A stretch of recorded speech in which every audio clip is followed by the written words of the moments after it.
Halo semuanya, kelas 12 tingkat SMA, dimanapun kamu belajar saat ini. Senang kembali bersama dengan kamu.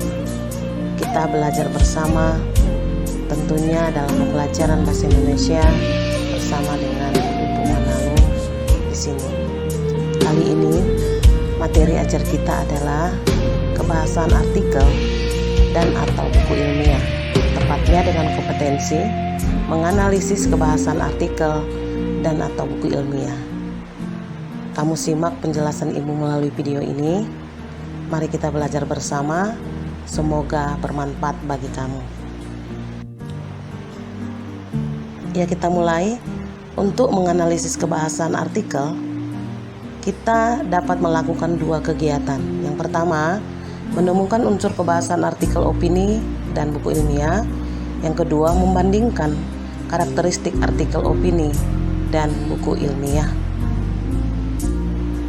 Nah, mari kita bicarakan unsur-unsur kebahasan artikel opini dan buku ilmiah agar kita dapat melaksanakan kegiatan kita yang barusan saja Ibu sebutkan, yaitu menemukan unsur kebahasaan dan juga membandingkan karakteristik artikel opini dan buku ilmiah tersebut.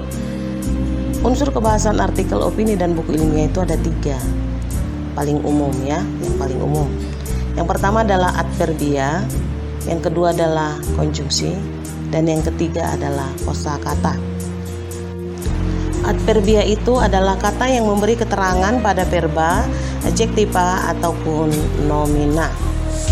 Mari kita lihat contoh adverbia. Paman baru tiba di Jakarta. Saya belum mengerjakan tugas. Mama ingin sekali memiliki rumah gedongan. Pada contoh pertama dan kedua, adverbia baru serta belum menjadi pewatas untuk verba tiba dan mengerjakan. Kedua verba tersebut merupakan inti. Sementara itu, contoh ketiga memiliki 2 adverbia. Ingin berdiri sebagai inti, sedangkan sekali adalah pewatasnya. Itulah contoh adverbia. Nah, sekarang mari kita lihat macam-macam adverbia. Yang pertama adalah kualitatif. Adverbia ini digunakan untuk menyatakan makna yang berhubungan dengan derajat, tingkat, atau mutu. Contoh adverbia kualitatif adalah Udin paling suka minum kopi. Nilai ujian matematika anak saya sangat bagus. Ucapanmu lebih besar daripada nyalimu.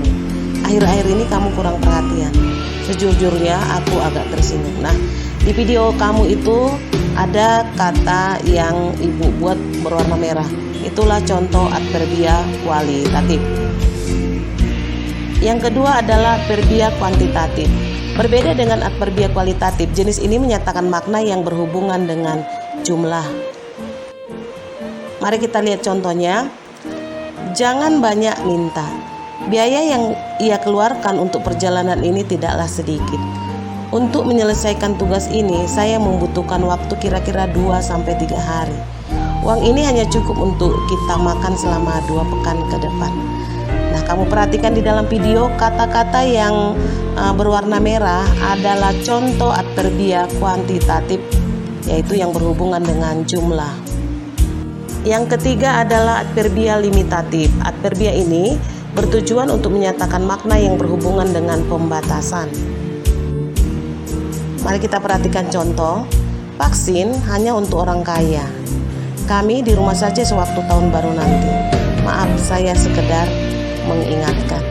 Nah, contoh-contoh kata yang sudah Ibu buat berwarna merah itu adalah contoh adverbia limitatif, yaitu yang berhubungan dengan pembatasan.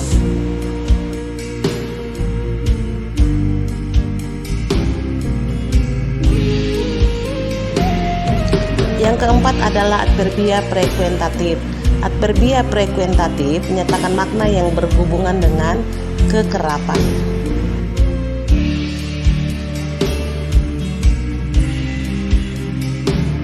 Mari kita perhatikan contoh adverbia frekuentatif. Kami selalu menyempatkan diri untuk sarapan bersama-sama. Indah sering lupa akan hari ulang tahunku. Mereka sudah jarang berbicara. Kadang-kadang saya kagum dengan semangatmu itu. Kata-kata yang bercetak merah tersebut itulah yang disebut dengan contoh adverbia frekuentatif. Ya. Nah, preventatif itu berhubungan dengan kekerapan atau sering tidaknya, itu maksudnya ya. Yang kelima adalah adverbia kewaktuan. Adverbia kewaktuan menyatakan makna yang berhubungan dengan terjadinya suatu peristiwa. Kita perhatikan contoh adverbia kewaktuan. Aku baru mengerti maksudmu selama ini. Kita harus segera berangkat. Mama langsung menangis setelah mendengar berita itu. Semoga pandemi lekas berakhir. Nah, itu adalah contoh kata-kata, kalimat-kalimat yang menggunakan adverbia kewaktuan yang berhubungan dengan terjadinya suatu peristiwa. Berikutnya adalah adverbia kecaraan. Adverbia ini menyatakan makna yang berhubungan dengan proses terjadinya suatu peristiwa. Perhatikan contoh pada video kamu. Aku diam-diam mengamati dari jauh. Badrun akan menyusul secepatnya. Pelan-pelan dia membuka pintu kamar. Ini adalah contoh-contoh adverbia kecaraan, yaitu yang berhubungan dengan proses terjadinya suatu peristiwa. Selanjutnya adalah adverbia kontrastif. Adverbia yang menyatakan pertentangan dengan hal atau makna kata yang disampaikan sebelumnya. Selanjutnya contoh adverbia kontransitif. Mari kita perhatikan pada video kamu. Sungguh saya tidak tahu apa-apa. Bahkan kalau kamu tidak minta, saya tidak akan datang ke sini. Bukannya minta maaf, dia malah marah-marah sama saya. Siapa bilang dia murah hati? Justru dialah koruptornya. Kata-kata yang bercetak miring adalah contoh adverbia kontrasitif yang berhubungan dengan pertentangan dengan hal atau makna yang disampaikan sebelumnya. Selanjutnya adalah adverbia keniscayaan. Adverbia ini adalah adverbia yang menyatakan hubungan makna dengan kepastian akan terjadinya hal atau peristiwa. Mari kita perhatikan contoh. Kita pasti bisa melewati masa-masa sulit ini.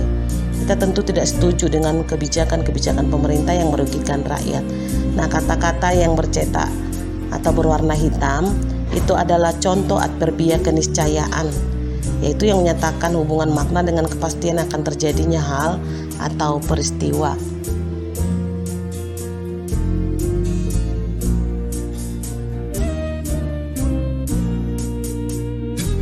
Itulah tadi kebahasan yang pertama, yaitu adverbia. Sekarang kebahasan yang kedua adalah konjungsi. Konjungsi adalah kata atau ungkapan penghubung antar kata, antar perasa, antar klausa, dan antar kalimat.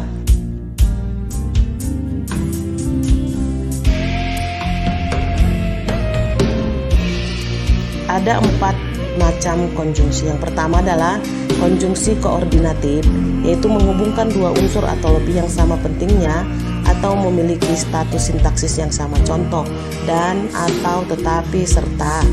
Contoh kalimat, masa tatap muka sudah diberlakukan tetapi harus dengan menggunakan protokol kesehatan ketat.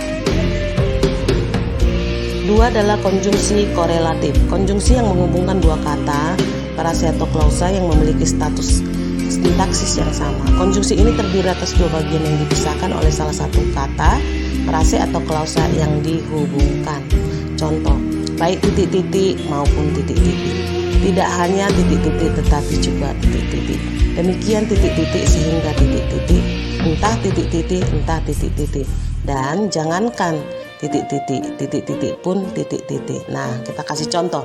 Jangankan memberi solusi, menanyakan masalah pun mereka tidak mampu. Itulah contoh konjungsi korelatif. Ketiga adalah konjungsi subordinatif. Konjungsi yang menghubungkan dua klausa atau lebih, dan klausa itu tidak memiliki status sintaksis yang sama. Salah satu klausa itu adalah anak kalimat. Contoh, ketika, bahwa, saya, saat, sejak, setelah, sebelum, menjelang, dan yang sejenis dengan itu. Contoh, pengumuman dikeluarkan ketika semua peserta ujian berbaris. Nah, konjungsi subordinatif ini juga lah nanti yang akan membentuk kalimat majemuk bertingkat. Dan bagian yang terakhir dari konjungsi adalah konjungsi antar kalimat. Konjungsi antar kalimat itu menghubungkan satu kalimat dengan kalimat lain. posisinya selalu memulai suatu kalimat yang baru, dan tentu saja huruf pertamanya ditulis dengan huruf kapital. Kita perhatikan contoh konjungsi antar kalimat. Hujan deras membasahi lapangan saat pertandingan kedua tim berlangsung. Meskipun demikian, kedua tim sama-sama sepakat untuk tetap melanjutkan pertandingan. Kamu perhatikan konjungsi yang bergaris merah tersebut. Itu adalah konjungsi antar kalimat. Karena kalimat pertama sudah berakhir, kemudian dimulai kalimat kedua dimulai dengan sebuah konjungsi. Itulah yang disebut dengan konjungsi antar kalimat.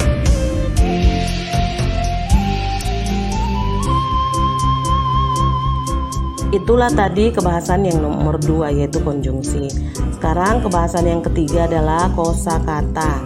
Kosakata ini maksudnya perbendaharaan kata-kata agar teks artikel tersebut mampu meyakinkan pembaca ataupun pendengarnya. Biasanya kosakata pada artikel dapat berupa istilah-istilah atau kata rujukan yang terdapat dalam konteks artikel tersebut. Dan ini akan mudah kita kenali, ya, karena artikel tersebut nanti kan memiliki tema. Jadi istilah-istilah yang sesuai dengan tema tersebut atau kata-kata rujukan yang sesuai dengan tema tersebut, itulah yang termasuk dalam kosakata artikel. Selanjutnya, sebagai bentuk pelatihan, kamu menganalisis kebahasaan pada artikel yang ada dalam video ini. Menganalisis kebahasaan itu berdasarkan teori dan konsep yang sudah Ibu jelaskan kepada kamu.